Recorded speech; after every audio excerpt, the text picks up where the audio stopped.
Hello, welcome to the Pacific Northwest Book Club. I'm here with one of the Seattle's greatest authors, David Norman Lewis, who wrote the book, The Golden Basement. I'm here to ask him a few questions. Welcome, David. Thanks for having me. It's great to be here. Yeah, anytime. Thank you for having me to ask you questions. And here are the questions I asked you before we start. I enjoyed reading your books, and it's a great inspiration and everything else like that. So anyway, here are the questions I'll ask. What is your book about? I've actually given that a lot of thought. I would say ultimately it's a book about two guys from Texas. I'm really interested in why people move to Seattle. Because I'm from Seattle, I find the Seattle transplants fascinating because if I moved somewhere, it would never be here. So I was just thinking about how frequently people move here from other parts of the country and they really don't understand the Seattle void and how indifferent everyone here is to everything. And a lot of times that void drives people crazy, or they basically create their own religions to deal with it. And I really want to write a book about that. Really interesting. I like that. All right, next question. Why is the second chapter a theme song? Oh. That was actually because when I was researching the book, because it's set in the 90s, I was watching a lot of YouTube videos of stuff from the time period, and I was listening to a bunch of Saturday morning cartoon theme songs from the 80s, and I realized a lot of these premises are pretty weird, because back then they would do a toy line first, and then create a storyline around the toys. And so a lot of times those cartoons made no sense at all, but they would do theme songs to make sense of it. And it really made me go wait, what? When I was listening to them, and I realized I could handle a lot of exposition just by giving the book a theme song. So I wanted to put that in, also get the flavor of the era down, and I thought it really helped with that. I like that too. It's really interesting. All right, next question. Why did you put up so many posters? Get out of the echo chamber. The one thing about everyone now for marketing, it's mostly targeted marketing, on Instagram or Facebook, and that only shows the exact people, what they've already seen before, exactly. You don't find new people. And the good thing about posters there are a lot of people who would like a book like this, they just don't know it. And so by putting up poem posters, I was able to get different types. That's also how I got the Terrible Book Club podcast to review it. And it was a huge honor. They reviewed the book hoping to make fun of it and wound up loving it. They said it was the longest good review they've ever done. But because of those posters, they thought I was crazy, which is why they wanted to look at the book. And I got people I got Dan Savage sharing the poem. I got food critics at the Seattle Times, people who would normally never look at a book like this, and you reach a way wider audience. Like you've done, you've put up quite a few posters yourself, all over. And yeah, you find there's all kinds of people who are into your music and into your projects and movies who normally wouldn't look at something like that, but it really gets the word out. And I think people are way too reliant on digital marketing right now. And it's great to just go out there and get in touch with physically existing people. And you can really do that through posters. How many did you put up? 20,000. Wow. Or that's a lot. Or as Alex calls that, nothings. You put up 200,000. 200,000. Yeah. For the last 9-10 years. Yeah, you're gonna hit 1 million before 2030. Yes. Yeah. That's the goal right there. Yeah, definitely. All right, next question. Where did you get all the history information? Oh, the history information from everywhere. I've also written a giant Seattle history book, which Sophie has edited, and a book on Bigfoot, so I have a huge background in Seattle history.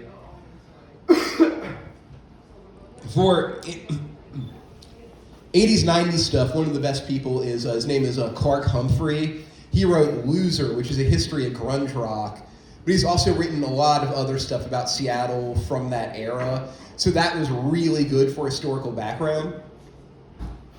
But even though it's set in the 80s and 90s, some of the characters are from way earlier Seattle history. Like the character Jesse July was based on Chief Seattle's white grandson-in-law, who was an epileptic scalp hunter, who had a lot of very bizarre, fatalistic ideas about the end of civilization. And he's like 19th century, but I just set him closer to now because I really like that character and wanted to use him in something. That's really interesting. Cool. All right. Will there be a sequel? Oh, hell no. I would shoot myself in the head with a nail gun before doing another novel. But there will kind of be a sequel. I'm doing a Seattle history book right now that's like nonfiction, but it's a lot of the same themes, and even some of the people who the characters were based on will be in it. But it'll be like a 19th century Seattle history book. So that is as close as I'm going to a sequel. I can take that. All right, next question. Who are your favorite Seattle authors? The one right next to me, definitely. I'm a giant fan of your autobiography, Life in the Eyes of an Autistic Person. Amazing Seattle book. I've read every book in the Seattle room at the downtown library. And I would say your autobiography and your novel are like two of the best Seattle books ever written. A very obscure Northwest author I like a lot is William Shelton. He was an American Indian author. His first language was Snohomish. And he wrote one of the only books I've read in 2023 that actually made my jaw drop while reading it. It's called Mythology of the Northwest Indians by one of the Indians. He wrote it in 1915 after beating a murder charge, and it's all about native war gods and where to find them. It's an incredibly violent book, and he wrote it at a time when he easily could have been arrested for it. And yeah, he's definitely one of my favorite Seattle area authors. Very underrated. Everyone should be reading him. Well, that's really cool that you learned from the other favorite author. That's interesting. Another question. How long did it take you to write the book? Oh, wow. On probably collectively 3 years. But I was working on and off. Like I'd go years without looking at it. I just had I think I had the general idea of basically what I wanted to do almost 10 years ago now, but I had a lot of other stuff to work on before it. And the big thing was I had a guidebook contract that sucked up a lot of my time. And after I was done with that, I was basically done with anything professional writing-wise, establishment writing. And I just decided, screw it, I don't want to do anything like that. I just want to focus on the novel. When I really sat down and made my top priority, I would say probably 2 years of work of making it my top priority to get it done. Interesting. All right, next question. Why is it set in the 90s? Originally it was actually set now, but I didn't like set now when I started it, so it would have been set in the mid-2010s. But it just wasn't doing it for me.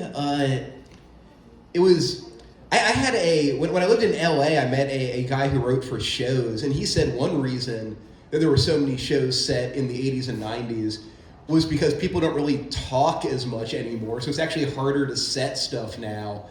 And I think he was kind of right. For a while, I was even considering doing it as a Western, because a lot of the characters were more 19th century set. But one thing I liked about the 90s setting is that really was when people thought Seattle was the center of the world. So if I was going to do something Seattle set, I thought it should be the 90s, because that is still what most people think of when they think of Seattle. And I don't know, I just liked that end of the Cold War era. I thought it was a good setting for a book. and a lot to work with in that. That's really important history. What are your influences? Oh, the biggest one was, it was called the Shaver Mystery. He was a real guy. He was this guy from the 40s who, he was catatonic in a mental hospital, and during that time, he thought that underground monsters were like telepathically holding him hostage. He probably had schizophrenia, and in schizophrenia, there's a thing called the influencing machine, which is a common delusion across cultures, where you believe that there are people somewhere, or aliens or fairies, whatnot, who are like sending rays into your head and controlling you. And I find it interesting because it's cross-cultural. Like, somebody who has these delusions in Japan is very similar to someone having these delusions in Africa. And a lot of mental illnesses are culture-specific, but this isn't. So I thought for a book about globalization, that would be a really interesting theme to work on. And so that was a big influence. I was influenced by a lot of 80s, 90s zine culture for that kind of feel, because I was also big in Seattle at the time. And a lot of older people have said that they think the book has like a 70s vibe. And I'm like, well, that's more because it was based on writers who were influenced by that stuff. I haven't really read a lot of Hunter S. Thompson, but a lot of people who were influenced by him were definitely an influence on the book. So I've gotten that. And then also just Seattle history was a huge influence on it. Yeah, really cool. All right, next question. Why did you self-publish books? Well, because one thing, I hate modern book design. Like, even like the best, if you Google like New York Times bestseller 2018, New York Times bestseller 2023, look at those book covers and ask yourself if you would ever read them if you didn't know who the author was. I couldn't get a cool cover like this, even like top of publishing. I couldn't get this kind of book design. And as a non-famous author, you have even less control. I've had published books, Evergreen Ape, Microcosm Press. Be sure to check that out. That went through publishing. You know, it's a cult classic. I'm meeting a guy on Tuesday, actually, at Pike Place Market who wants to buy more copies of that. Great. Yeah, but I found the publishing industry extremely stuck up. The people I've worked with in it, I don't like any part of it. I prefer the freedom of self-publishing. Like, I was able to work directly with the illustrator there, really go over the illustrations. Of all the projects I've worked on, this and the movie Fantasy A Gets a Mattress came out the most how I want them to come out. And also the freedom of how to promote the book I liked a lot, because even mainstream publishing now, like, they do not know what they're doing when it comes to book promotion. And you have to get their approval on everything, even if you want to promote your own thing. So yeah, I just like the freedom of self-publishing. And also the Amazon print on demand. They don't even print a copy of the book till someone buys it. So if you are an independent author, it's like no cash up front on your end, which is really nice. That's great. Cool. All right, next question. What's your favorite part of writing the book? When you finally get the characters down, when like you really get the characters, they take over and then they write the book for you. And then you know what they're going to do in any situation. And yeah, after that, a lot of your work is done. Once you really understand the characters, I would say that is my favorite part. And then you can discover things in it. It's less. Once you get that down, it's less like you're writing the book and more like you're exploring the book. That's my favorite part. That's really good that you think of the favorite parts. That's great. What's the hardest part of writing the book? Everything else. I mean, you've written a novel. You know, it's a struggle. I'd say the hardest part is the exposition. That's why adding a theme song really helps. Get stuff out of the way that way. Setting everything up, I would say, is the most difficult part. And then, polishing it. Because it's really the thing that gives you an edge is putting in that extra 90% effort to make something like 3% better. And if you do that, it really pops and it really sticks out. But that polish takes a lot of work to just get it exactly how you want it. All right. That's really, really interesting to know about it. So, what author do you most want to read your book? I would like Dan Savage to finally read it, because he sent me an email about how much he likes the poem that I put up, and he wanted to know the story behind it. And I'm trying to just break out of echo chambers, so the authors I want to read it are ones where people would go, why are they reading this book? I would like people who don't even write novels at all to read it. I would like Francis Fukuyama to read this book, because it's got a lot of that end of history vibe. I want his opinion on it. And I'm trying to think who else. You know, it'd be great, like even like a cookbook author, someone completely unrelated to the field, reading the book and then telling everyone to read it. Because the author John Green talked about how through a glitch, he got a huge senior citizen following for one of his books, just because the only copies that were left were the large print edition. And even though the book was in no way marketed to old people, you got a huge following of old people telling him how much they loved the book. And people are so restrictive now when it comes to this and into like little niches and things. So yeah, some author who would never read this, that's who I want to read the book. That's really good. That's really good. That's really interesting. Yeah, great to hear. All right, here's this next last question here. What's the story behind the illustrations? Actually, Noah over there did them. He did them all with a Bic pen, the inking on them, to give it that old, like, kind of zine quality.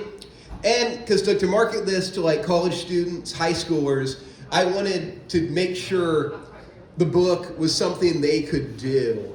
Because I used to write for the magazines here, like the Seattle Weekly, The Stranger, and people would ask me, like, oh, how do you start out in writing? And it's like, well, even what I did a couple years ago is completely irrelevant now.